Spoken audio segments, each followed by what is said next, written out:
یہ کس عظیم خاندان کے افراد ہیں۔ یہ الفاظ سن کر دربار کا ماحول بدل گیا۔ ہند نے نہایت درد اور رنج کے ساتھ اہل بیت اطہار کے مصائب کا ذکر کیا اور ان کے ساتھ اپنی عقیدت و محبت کا اظہار کیا۔ بازاروں میں، گلیوں میں اور درباروں میں تو نے انہیں نامحرموں کے سامنے پیش کیا، اور آج مجھے اس حالت میں دیکھ کر تیری نگاہیں جھک رہی ہیں۔ افسوس ہے تجھ پر۔ ہند یہ الفاظ کہتے ہوئے کانپ رہی تھی۔ اس کی آواز میں ایسا درد تھا کہ پورا دربار خاموش ہو کر رہ گیا۔ اس کی فریاد صرف یزید تک محدود نہ رہی بلکہ محل کے دوسرے حصوں تک بھی پہنچ گئی۔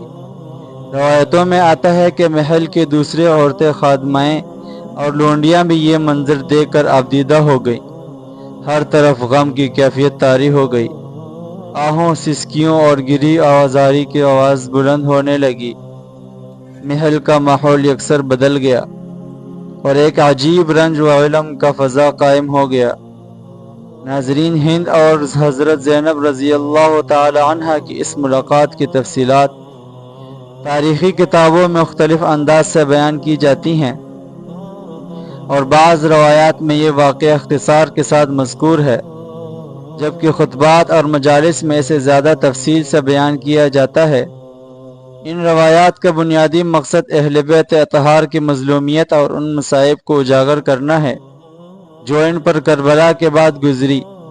لیکن ناظرین، اب ہم ایک ایسے واقعے کی طرف بڑھتے ہیں جس کا ذکر متعدد تاریخی ماخوذ میں ملتا ہے، اور وہ ہے حضرت زینب رضی اللہ تعالی عنہ کا یزید کے دربار میں دیا جانے والا وہ عظیم اور جرأت مندانہ خطبہ جس نے تاریخ کا رخ بدل کر رکھ دیا۔ ناظرین، کربلا کا معرکہ اپنے اختتام کو پہنچ چکا تھا، لیکن حق اور باطل کی کشمکش ابھی باقی تھی۔ اہل بیت رسول صلی اللہ علیہ وسلم کا قافلہ شام کے دربار میں کھڑا تھا۔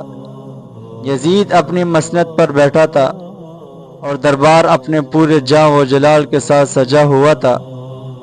اسی دوران حضرت زینب رضی اللہ تعالی عنہ کی نگاہ حضرت امام حسین رضی اللہ تعالی عنہ کے سر مبارک پر پڑی تو غم کی ایک لہر آپ کے دل میں اٹھی۔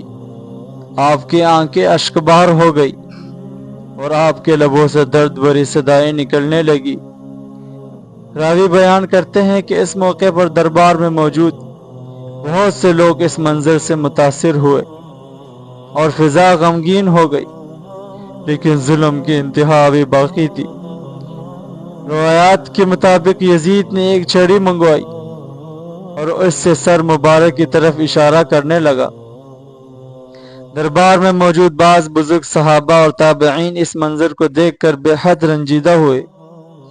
ان میں حضرت ابو ذر اسلمی رضی اللہ تعالی عنہ کا نام بھی ذکر کیا جاتا ہے۔ انہوں نے یزید کو مخاطب کرتے ہوئے سخت ناراضی کا اظہار کیا اور یاد دلایا کہ حضرت امام حسن رضی اللہ تعالی عنہ اور حضرت امام حسین رضی اللہ تعالی عنہ رسول اللہ صلی اللہ علیہ وسلم کے نواسے ہیں، اور ان کے مقام و مرتبے کو پوری امت جانتی ہے۔ یہ الفاظ سن کر دربار کا ماحول مزید بوجھل ہو گیا، لیکن اب خاموش رہنا ممکن نہ تھا۔ اسی موقع پر حضرت زینب بنت علی رضی اللہ تعالی عنہما اٹھ کھڑی ہوئی۔ ظاہری حالات کتنے ہی سخت کیوں نہ تھے، مگر آپ کے عزم، حوصلے اور وقار میں کوئی کمی نہ آئی تھی۔ آپ نے اللہ تعالیٰ کے حمد و ثنا سے اپنے کلام کا آغاز فرمایا، رسول اللہ صلی اللہ علیہ وسلم پر درود و سلام بھیجا، اور پھر نہایت جرأت اور حکمت، فصاحت کے ساتھ اپنی خطاب شروع کیا۔ آپ کے الفاظ میں سچائی کی قوت تھی، اور آپ کے لہجے میں حضرت علی رضی اللہ تعالی عنہ کو گرانے کی عظمت جھلک رہی تھی۔ پھر آپ نے یزید کو مخاطب کرتے ہوئے فرمایا، اے یزید، کیا تو یہ گمان کرتا ہے کہ تو نے ہمیں قید کر کے شہر بشہر پھروا کر اور ان ظاہری مصیبتوں میں مبتلا کر کے ہمیں ذلیل کر دیا ہے؟ کیا تو یہ گمان کرتا ہے کہ تو ظالم بن کر سرفراز ہو گیا ہے اور ہم مظلوم ہو کر رسوا ہو گئے ہیں؟ ہرگز نہیں، یہ تیری خام خیالی ہے۔ آج تو اپنی ظاہری کامیابی پر اتراتا پھر رہا ہے، اپنے اقتدار اور حکومت پر ناز کر رہا ہے، لیکن تو اس مہلت کو نہیں سمجھ سکا جو اللہ تعالیٰ ظالموں کو دیتا ہے۔ قرآن کریم میں ارشاد ہوتا ہے کہ کافر یہ نہ سمجھے کہ جو مہلت انہیں دی جا رہی ہے وہ ان کے لیے بہتر ہے، بلکہ یہ مہلت اس لیے ہے کہ ان گناہوں میں اضافہ ہو جائے اور پھر ان کے لیے دردناک عذاب تیار ہے۔ پھر حضرت زینب رضی اللہ تعالی عنہ نے نہایت پرجلال انداز میں یزید کو مخاطب فرمایا، اے یزید، کیا یہی تیرا انصاف ہے کہ تیری عورتیں پردوں اور حجاب میں بیٹھی رہیں، جبکہ رسول اللہ صلی اللہ علیہ وسلم کی بیٹیوں اور نواسیوں کو شہر بشہر پھرایا جائے؟